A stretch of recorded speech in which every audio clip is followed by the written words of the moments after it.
second, the system with 2 degrees of freedoms. So let's start. Only the numerical methods is remain from the single degree of freedom systems. Today we will finish this topic.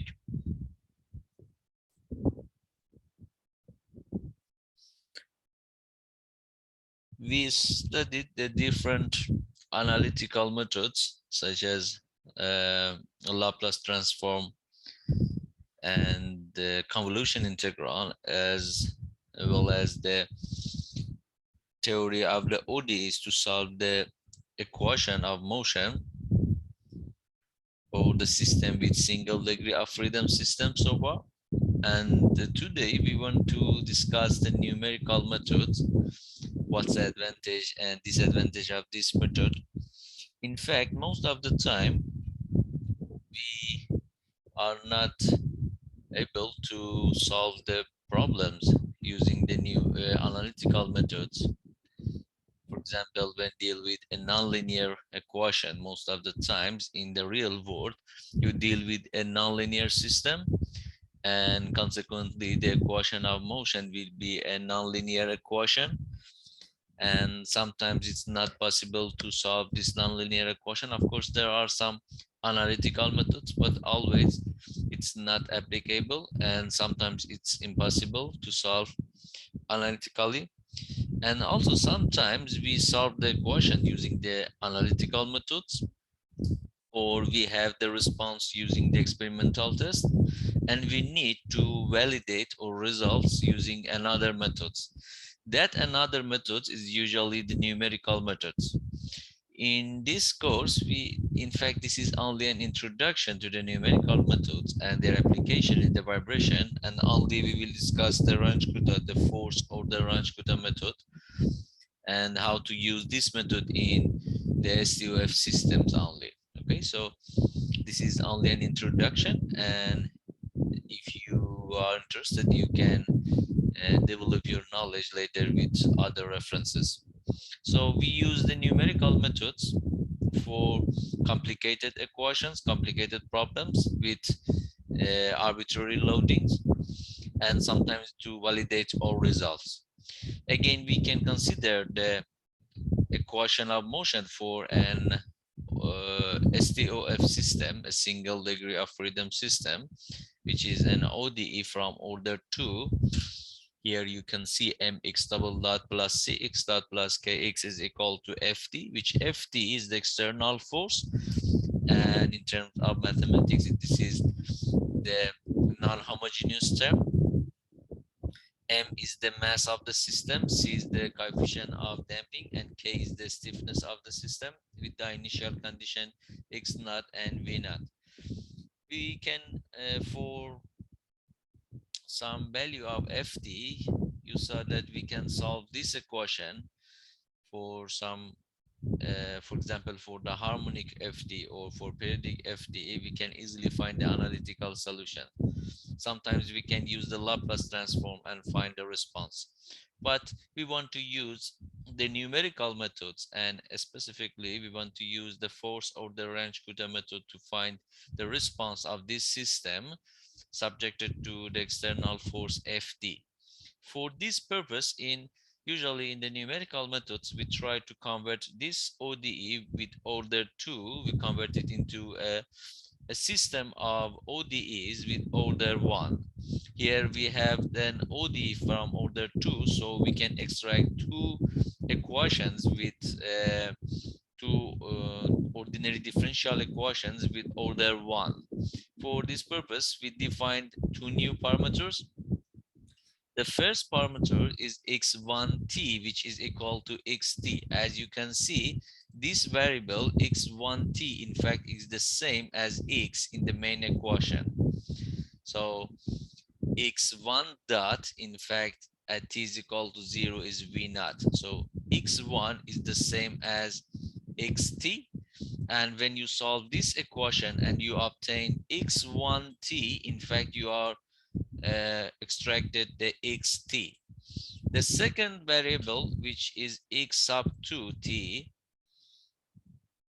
is x dot, or the first derivative of the main variable. This x dot is defined as a new variable, and it's called x sub 2. And because this is equal to x dot and x is equal to x1, so x2 is equal to x1 dot. Now we can write two ordinary differential equations by using these two new parameters, x1 and x2, and we can form this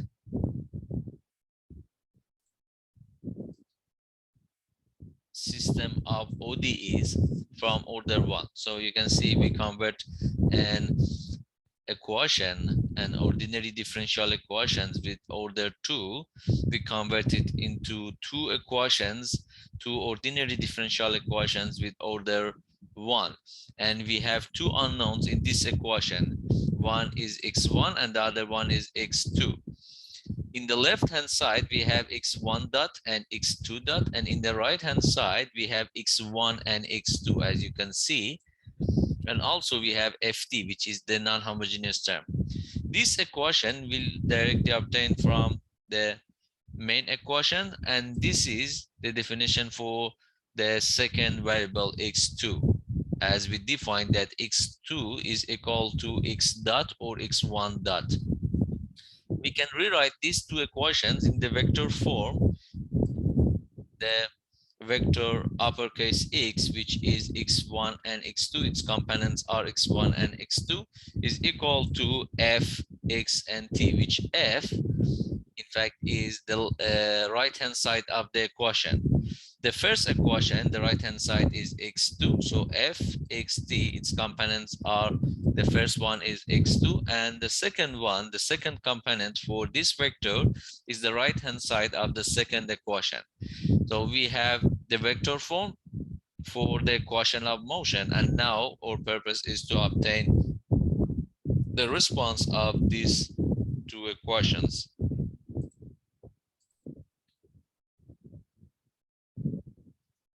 As I told you, in this course, we use the Range-Kutta method. Usually all of the numerical methods are based on the Taylor's expansion.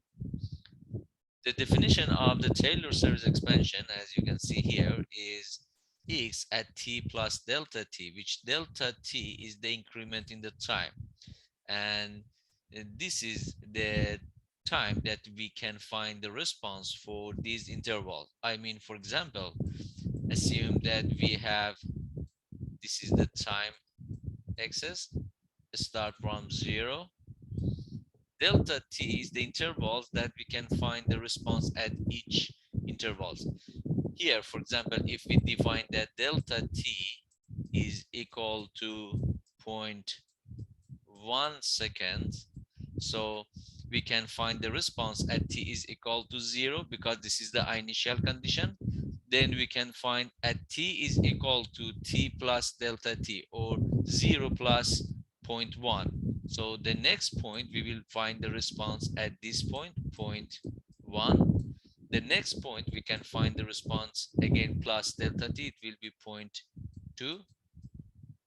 The next point it will be 0.3, and so on. So we can continue and find the response using this numerical method, or this, for example, Taylor series expansion. We can find the response at these points, 0, 0.1, 0.2. By changing this delta t, you can find the response in these intervals. For example, by decreasing the delta t and divided this by 2, for example, 0.1 divided by 2, you can find the response at this point, which is 0.1 divided by 2. And for all of the points, you can use this equation. Here you can see x at t plus delta t is equal to xt plus x dot delta t plus x double dot delta t squared divided by 2 factorial plus x triple dot delta t cubed divided by 3 factorial, and so on. And you can see this is again an expansion, and by increasing the number of these terms, you can increase the accuracy of your results. So based on this equation and based on the Taylor expansion, we extract another method which is called Range-Kutta method. And in this method, we can find the response at each point using the initial condition. Uppercase X naught is the initial condition vector, which X at t is equal to 0 and X dot at t is equal to 0. This is the X1. If you remember, this is the X1 and this is the X2. X1 at t is equal to 0 and X2 at t is equal to 0. So we call it the vector of initial condition or initial condition vectors. And from now we can find the response at each moment by using this initial vector and by using this equation, which is called the force order Range-Kutta equation. So the response at moment I plus 1 is equal to the response at I plus 1 over 6 multiplied by this parentheses, which K1, K2, K3, and K4 can be obtained from these equations. K1 is equal to, for example, H times by F X I T I, which H in fact is that delta T. H is the delta T, and this vector F is the right hand side of the equation in the previous slide, if you remember. Only instead of X, we should substitute for K1, we should substitute for Xi. As you can see, we are calculating the response at I plus 1, at t is equal to I plus 1. So for K1, we use the response at t is equal to I and also Ti. K2 is again a function of Xi, but this time we need K1 to substitute, and so on. For K3, again, we have the same scenario, but this time for K3, we need the K2. And finally, for K4, we need K3 and Ti plus 1. So at t is equal to Ti plus 1. So if we assume that you start from t is equal to 0, assume that we have the response that initial condition t is equal to 0, and assume that delta t or h is equal to 0.1 seconds. This h is up to you. You can, by increasing the h, in fact, you are increasing the calculations, but at the same time, you will increase the accuracy of your response. So by this assumption, so we want to find the response. We have the response at t is equal to 0. This is the initial condition. Now we want to find the response at t is equal to 0.1, which is called x1, and it's equal to x0, the initial condition, plus 1 divided by 6 multiplied by this term. Now to calculate K1, here we have H, which is 0.1 multiplied by F times by XITI. This time when you want to calculate the F, this term, you know that F is equal to a vector with two components. The components of F are some functions of x1 and x2, and also the external force F. And also we have the same function here for the second component.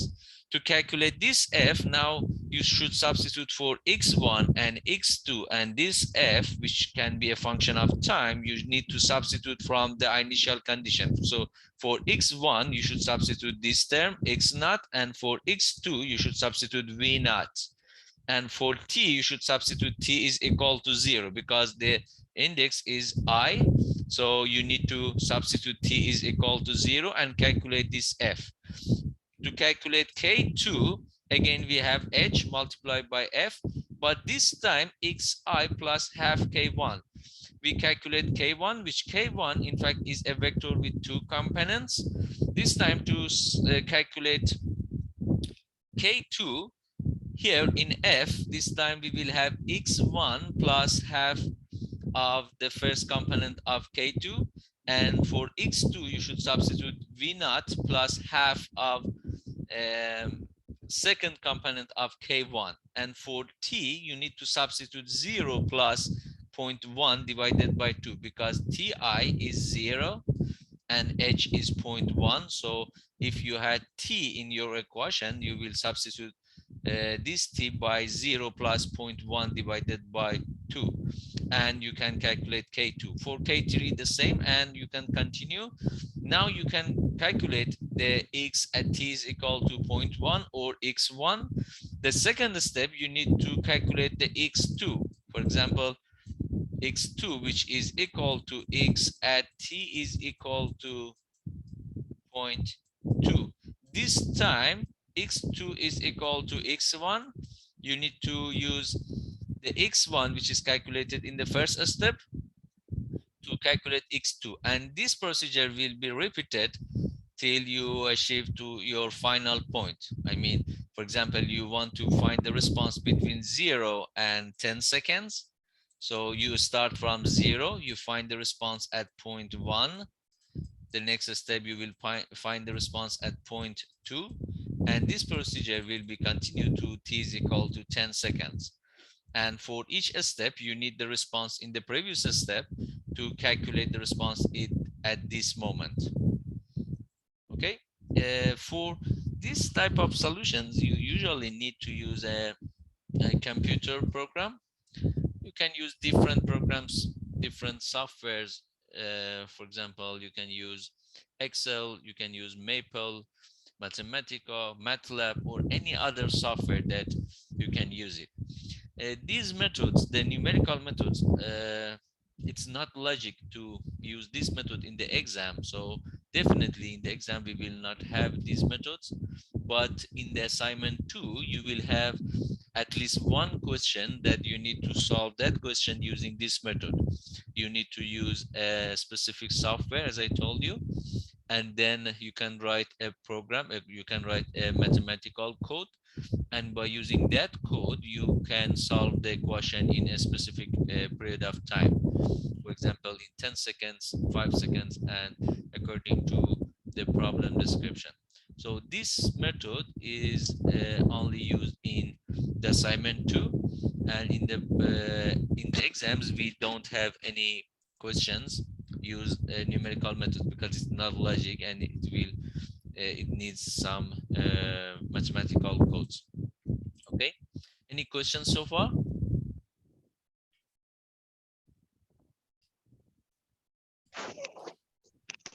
No, sir. Yes. No questions. Okay. Here in this example, we want to find the response of a STOF system subjected to a force with the equation of motion as below. This is the equation of motion. Use the force order range Kuta method. Assume the initial conditions as x naught is 0 and v naught is 0. Consider the time duration is 20 seconds and h is 20 divided by 400. So we want to find the response during the 20 seconds from the initial condition between t is equal to 0 and t is equal to 20 seconds. We can find the analytical solution for this equation, you know, because here this is similar to the unit step function, and easily by using the Laplace transform you can find the response of this equation. You can easily find the Laplace transform of the left hand side and right hand side and find the response in the Laplace domain, and then using the Laplace inverse transform you can find the response in the time domain, and you can easily find the analytical solution. But in this example we want to use the numerical method, and we want to use the force order of the range Kuta method. to find the response between t is equal to 0 and 20 seconds. And for this purpose, we will find the response in 400 point in this period of time, because h is 20 divided by 400, or 0.05. So we will find the response at t is equal to 0. The next point, we will find the response at t is equal to 0.05. The next step, we will find the response at t is equal to 0.1, and so on to t is equal to 20. So the first step, we need to form the vector form of the equations. F is equal to x2. You know that x1 dot is equal to x2, and x2 dot is equal to this term. You can easily obtain by assuming that x1 is equal to x, and x2 is equal to x1 dot. So the first equation, x1 dot is equal to x2, and from here you know that x2 dot in fact is equal to x2 dot is equal to x1 double dot, or x double dot, and x double dot can be obtained from this equation. Here you can see we have x double dot. From here you can obtain that x double dot is equal to 2000 minus 200 x dot minus 750 x divided by 500. So this is the x2 dot, which is equal to x1 double dot, or x double dot. So this is the vector f. As you can see, the vector f is a function of x2, x1, and a constant number, which is the external force.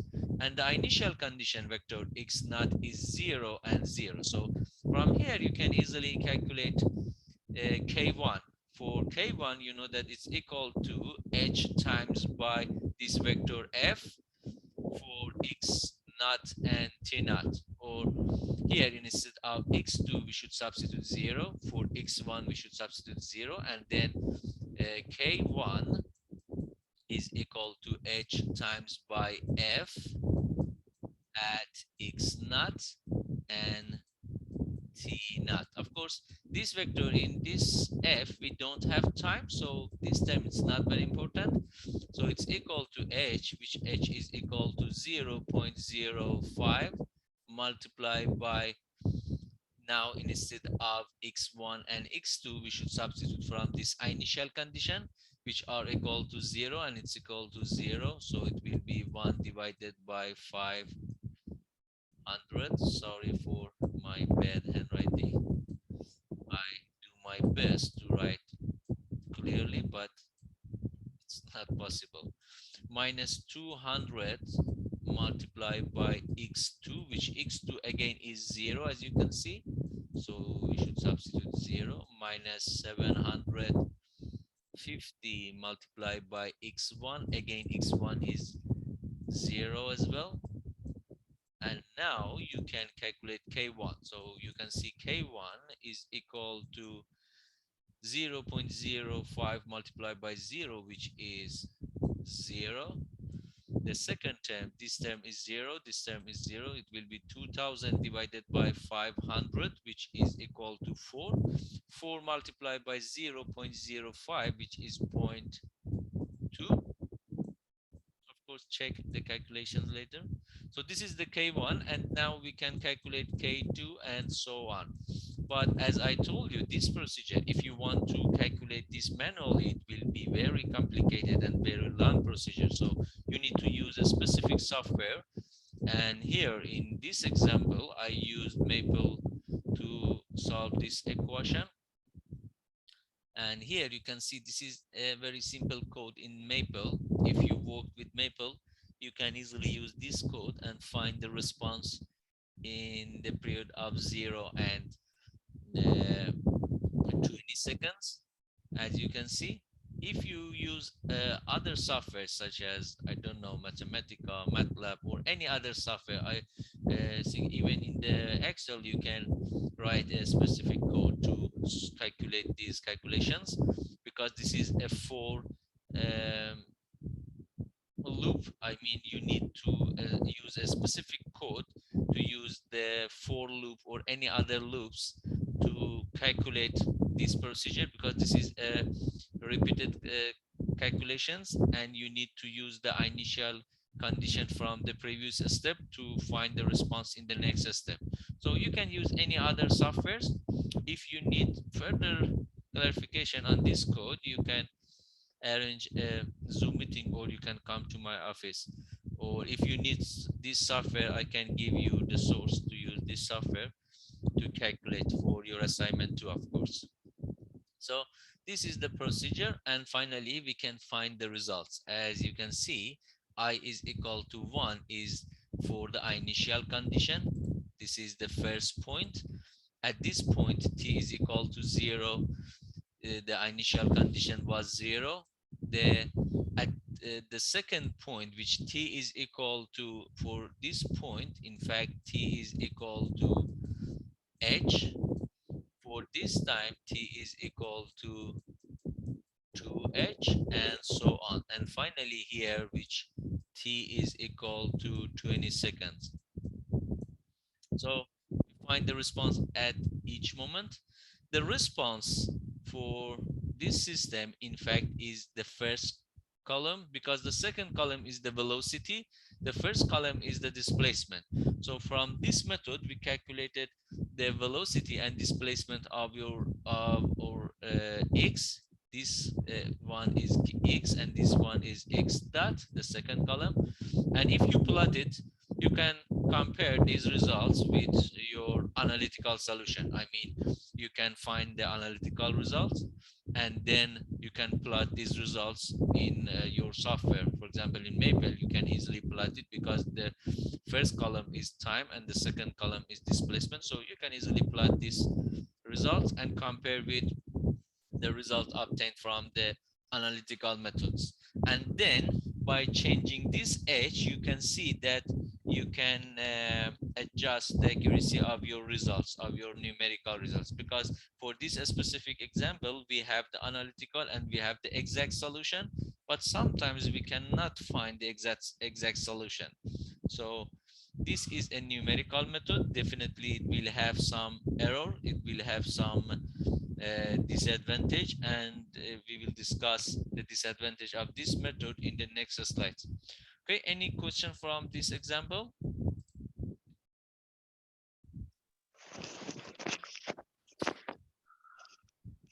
No sé. Okay.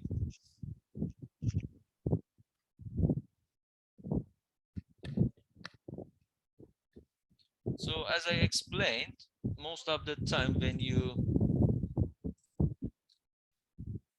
deal with a STOF system, you can find an exact solution by using the different methods.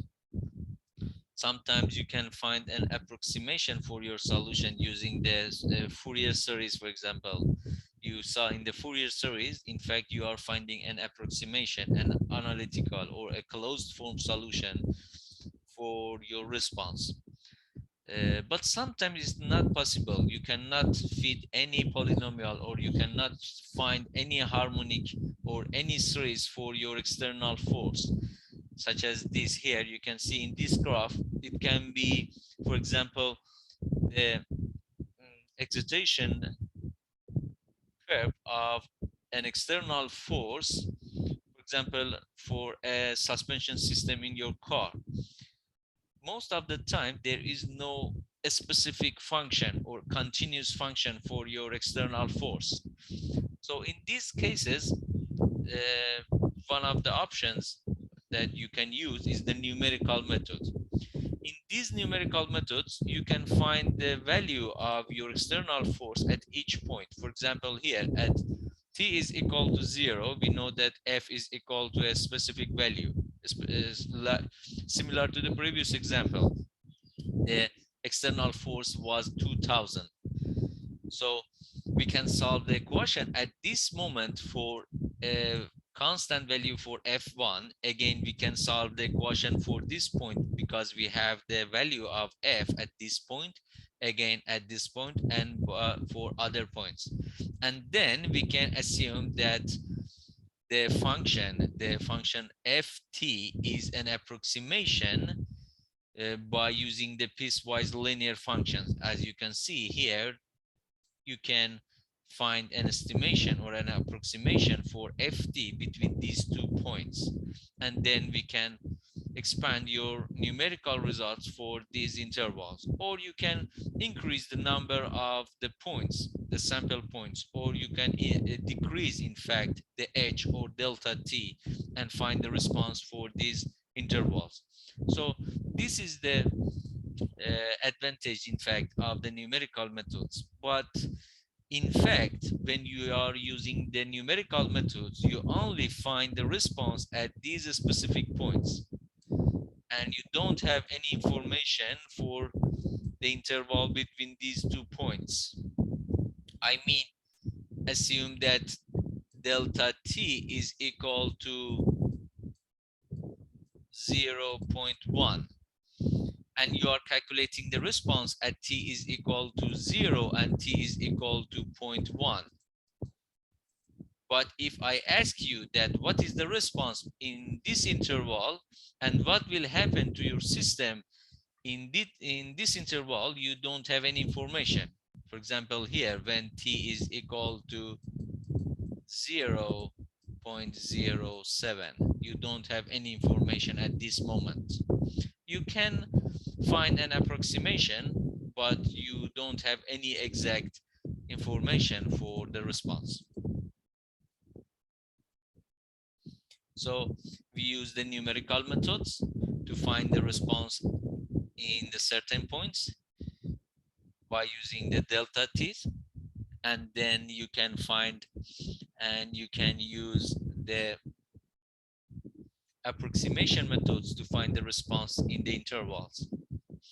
And for each moment, for example, at t is equal to t2, you need to the results and the response at t is equal to t1. And then for at t is equal to t3, you need the response at t is equal to t2. And this procedure will be repeated till you will achieve to your final point. Okay, so this is the total procedure of the numerical methods, and you can use these methods as you saw for any type of loading, for any type of equation, and even in the nonlinear equations you can easily use this method. In the assignment 2, maybe I will give you a nonlinear equation and you can solve and you can use the numerical methods to solve these nonlinear equations. You know, as I told you, in the real world, all of the systems are nonlinear. There is no linear systems, there is no linear spring, there is no linear damper. But in the engineering, most of the time we estimate the nonlinear components with the linear components by some assumptions. For example, we can assume that the displacement is small. When the displacement is small, you can use some approximation. For example, you can assume that sine theta is equal to 0, or cosine theta is equal to theta. And by using this assumption, then you can substitute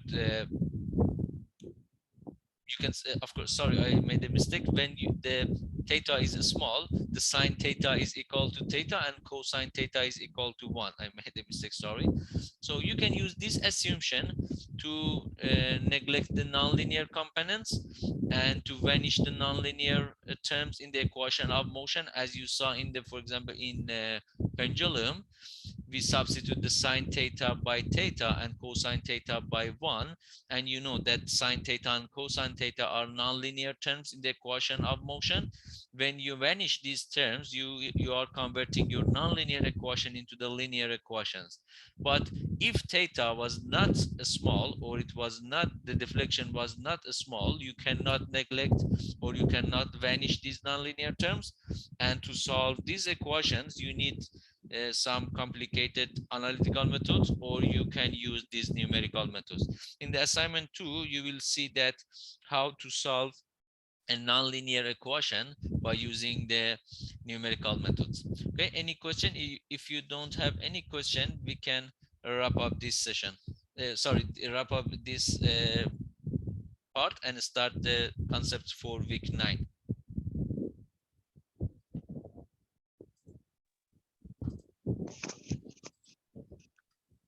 No questions. Okay.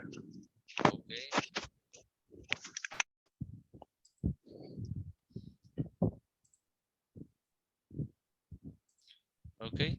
So this week we start the 2 degree of freedom systems. We almost finished the single degree of freedom system, and to let you know that the shortest two will be covered till the concept of this week. So for the shortest two, you need to study the concept from week 5 to week 9. Okay, and these concepts for this week will be finished in the next week, I hope. So in this week, we try to cover the equations of motion for forced vibration. We will solve the free vibration analysis of an undamped system, of course a 2 degree of freedom undamped system, and also the torsional systems.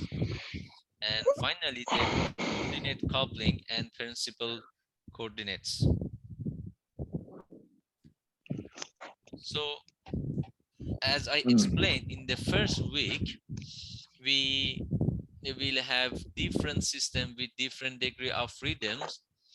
We studied the system with single degree of freedoms so far, and in this chapter we will study the system with 2 degree of freedom, and later the multi-degree freedom systems. So in the 2 degree of freedom system, we will have two independent parameters, and we need at least two parameters to define the position and define the motion of our system. For example, in this system, you can see if you want to obtain the position of point B, you need at least two components, because this bed at the same time has rotational and translational motion. So if you want to find the position of point B or the position of point A or any other point on this bed, you need at least two parameters. So this is a system with 2 degree of freedom.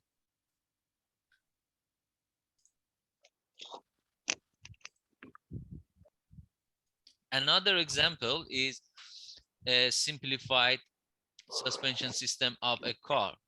You know, if you consider a car in 2 dimensions, of course, this is, as I told you, this is a simplified form of the suspension system. In this 2 dimension assumption, you can assume that this car has 2 degree of freedom. Again, similar to the previous example, here we need at least two parameters to define the position of each point. For example, point B position, this is the initial condition for point A and B, and B prime and A prime are the final position. As you can see, you need at least two parameters, for example, X and theta, or you can use other parameters to define the position of B. For example, you can define two new parameters. One is, for example, here we can define X1, and the second parameter is X2 to define the position of each point on this suspension system. We need at least X1 and X2, or Xt and theta t. So this is called again as a 2 degree of freedom system. And to analyze this system, we deal with a system of ordinary differential equations.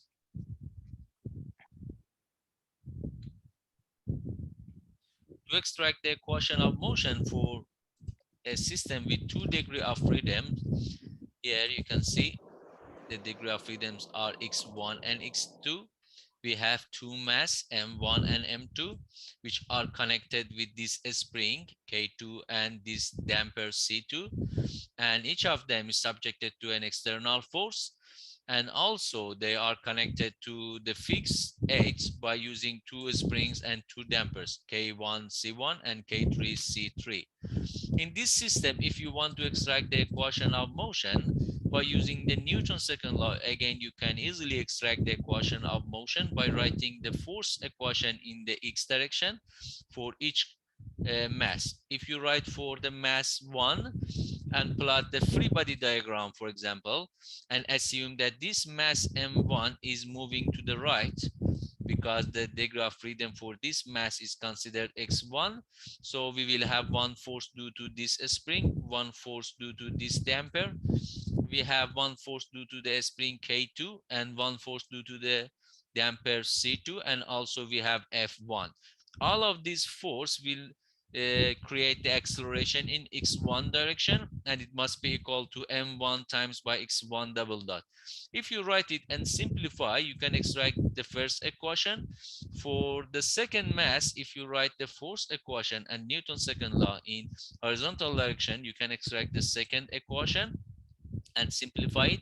As you can see, the first equation includes x1 and also x2, and in the second equation we have x2 and x1. So this is a system of two coupled ordinary differential equations from order 2, because in both equations we have x1 and x2 and their derivatives.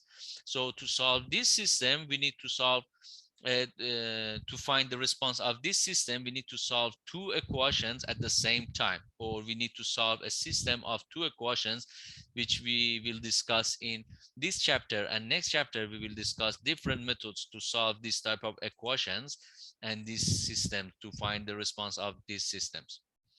Okay, so um, the physical meaning of a coupled system, here you can see a system of two coupled second order differential equations, means that the motion of the mass m1 will influence the motion of the mass m2 and vice versa. So the in fact, when we have in mathematics, we have a system of two coupled equations. It means in the real world, when you obtain the response of mass m1, which is x1, it's in fact affected by the motion of the second mass m2, and their motion are related to each other. So this is the physical meaning, and you will see that in this chapter we can find, sometimes we can find a system, a coordinate system, which are uncoupled, and you can uncouple the equations of motion and solve them independently. Okay, if you don't have any question, we can wrap up this session, because of the time restriction, my time is almost finished, and we can continue again tomorrow. No questions? All good, sir.